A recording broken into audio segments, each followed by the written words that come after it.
اعوذ باللہ من الشیطان الرجیم، بسم اللہ الرحمن الرحیم۔ نالج فیکٹری کے معزز دوستو، السلام علیکم۔ ناظرین اکرام، پوری دنیا میں جتنی بھی معدنیات موجود ہیں تمام کی تمام امریکہ کے کنٹرول میں ہیں، اور کوئی بھی ملک ان کی مرضی کے بغیر نہ تو کسی سے یہ معدنیات خرید سکتا ہے اور نہ ہی بیچ سکتا ہے۔ اس بات کا اندازہ آپ یوں لگا لیں کہ تیل جیسی دولت کی خرید و فروخت کے لیے صرف ڈالر کو ہی استعمال کیا جاتا ہے۔ یہی وجہ ہے کہ ایران جیسا تیل کی دولت سے مالا مال ملک بھی معاشی پابندیوں کی وجہ سے اپنا تیل کسی ملک کو بیچ نہیں سکتا، اور امریکہ انہی وسائل سے حاصل ہونے والا سرمایہ مسلمانوں کے قتل عام میں استعمال کرتا ہے، اور ساتھ ساتھ دجالی طاقتوں کو فنڈنگ بھی انہی ذرائع سے ہوتی ہے۔ لیکن دوستو، حالیہ وبا کی وجہ سے امریکہ کی ان وسائل پر گرفت کمزور پڑتی جا رہی ہے، اور رفتہ رفتہ تمام وسائل امریکہ کی اجارہ داری سے نکل کر چین اور روس کی اجارہ داری میں جا رہے ہیں۔ اس لیے امریکہ نے اس پریشانی کا حل بڑا عجیب و غریب نکالا ہے اور چاند پر کان کنی کرنے کا منصوبہ بنا لیا ہے۔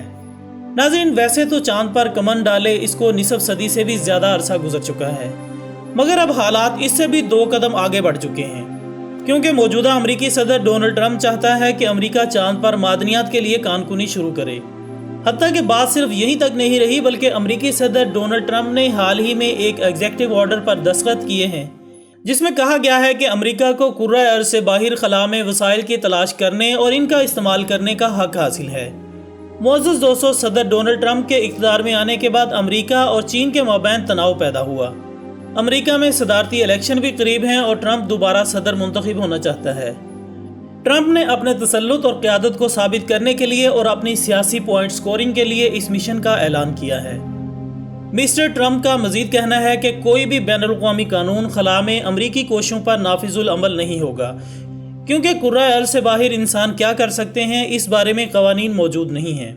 کوئی بھی ملک چاند کے مالک ہونے کا دعویٰ تو نہیں کر سکتا، لیکن فی الحال یہ سمندری قانون کی طرح ہے، مطلب آپ وہاں جائیں، معدنیات کی تلاش کریں، اگر آپ کو کچھ مل جائے تو وہ آپ کا۔ معزز ناظرین، امریکی صحافی بنجامین کا کہنا ہے کہ ہمارے سیارے پر آب و ہوا میں آنے والی تبدیلیوں کے پیش نظر بیرونی خلا پر اپنی نگاہ رکھنا ناگزیر ہوتا جا رہا ہے، اور خلا ہی وہ واحد جگہ ہے جہاں زمین پر ہونے والی کسی بھی قدرتی اور وبائی گڑبڑ کے بعد جایا جا سکتا ہے۔ ہم چاند پر کانکنی، شہابیوں کی کانکنی اور انسان کا مریخ پر جانا جیسی چیزوں کو بہت قریب سے دیکھ رہے ہیں، اور یہ سب کچھ ہماری زندگیوں میں ہی ممکن ہے۔ اس صحافی کا مزید کہنا ہے کہ چاند کی کانکنی میں ابھی کم از کم 10 سے 15 سال کا وقت لگ سکتا ہے۔ اس کے باوجود اس کا مستقبل لامحدود فنڈنگ جیسے بہت سے دوسرے عوامل اور عناصر پر منحصر ہوگا۔ ناظرین، یہ تو وہ باتیں ہیں جو امریکہ یا امریکن میڈیا پر ڈسکس کی جا رہی ہیں، مگر حقیقت یہ ہے کہ دجالی طاقتوں کا سب سے بڑا مہرہ امریکہ اب زمینی وسائل کے بعد قمری وسائل پر بھی مکمل دسترس چاہتا ہے، کیونکہ وہاں سے حاصل ہونے والی معدنیات صرف اور صرف امریکہ کے پاس ہوں گی، اور امریکہ دنیا عالم سے من مرضی کی قیمت وصول کر کے عالم اسلام کے خلاف استعمال کرے گا اور دجالی اور صہیونی طاقتوں کی راہ ہموار کرے گا۔ لہٰذا اس موقع پر عالم اسلام کو شیعہ سنی سے نکل کر جدید وسائل پر بھرپور توجہ دینا ہوگی۔ میری ایک بات یاد رکھیں کہ اگر مسلمان یوں ہی ہاتھ پر ہاتھ دھرے بیٹھا منتظر فردا رہا تو اسے دجالی طاقتیں چیخنے اور چلانے کا موقع بھی نہیں دیں گی۔ میرے معزز ناظرین، ہمیں یہ بات ہرگز نہیں بھولنی چاہیے کہ اللہ تعالیٰ نے پاکستان کو بے شمار وسائل سے نوازا ہے، اور ہمارا یہ فرض ہے کہ ہم اللہ تعالیٰ کی دی ہوئی ان نعمتوں سے بھرپور استفادہ حاصل کریں، انہیں ملک و قوم کی ترقی اور عوامل کی خوشحالی کے لیے استعمال کریں۔ لیکن افسوس، 70 سال سے زائد عرصہ گزرنے کے باوجود بھی ہم قدرتی وسائل کے بارے میں کوئی ٹھوس اور جامع منصوبہ بندی نہیں بنا سکے۔ آج ہم مشکل ترین معاشی اور مالی مشکلات کا شکار ہیں۔ ہمارے پہاڑ ہوں، میدان یا صحرائی علاقے، یہ سب اللہ تعالیٰ کی عطا کردہ معدنی دولت سے بھرے پڑے ہیں، لیکن ہم انہیں قومی مقاصد پر استعمال کرنے کے بجائے اپنی درآمدات کو بڑھا کر اپنی ملکی ضروریات کو پورا کرنے میں مگن ہیں۔ ہمیں تو چاند پر جانے کی بھی ضرورت نہیں، کیونکہ عالمی ارضیاتی ماہرین کی رپورٹ کے مطابق پاکستان میں گولڈ سمیت انواع و اقسام کی معدنیات کے عظیم خزانے موجود ہیں۔ اب زیادہ دور نہ جائیں، بلیک گولڈ کوئلے کو ہی لے لیں۔ اس وقت پاکستان میں کوئلے کے 185 ارب ٹن سے زائد کے قیمتی ذخائر موجود ہیں۔ بین الاقوامی معیار سے بھی بڑھ کر سنگ مرمر کے اتنے ذخائر موجود ہیں کہ ان کی تعداد اور مقدار کا بھی اندازہ نہیں لگایا جا سکتا۔ قدرتی گیس کے اب تک کے معلوم ذخائر 492 ارب مکعب میٹر سے بھی زیادہ ہیں۔ لوہے کی کچ دھات کے 430 ملین ٹن کے ذخائر نہ جانے کب ملک کی ترقی میں استعمال ہوں گے۔ یہی صورتحال کرومائٹ، ڈولومائٹ اور دوسری کئی معدنیات کے ہیں کہ ان کے ذخائر دنیا میں سب سے زیادہ اس وطن عزیز میں ہیں، لیکن اب تک ہم نے ان ذخائر کو نکالنے کے لیے عملی طور پر کچھ بھی نہیں کیا۔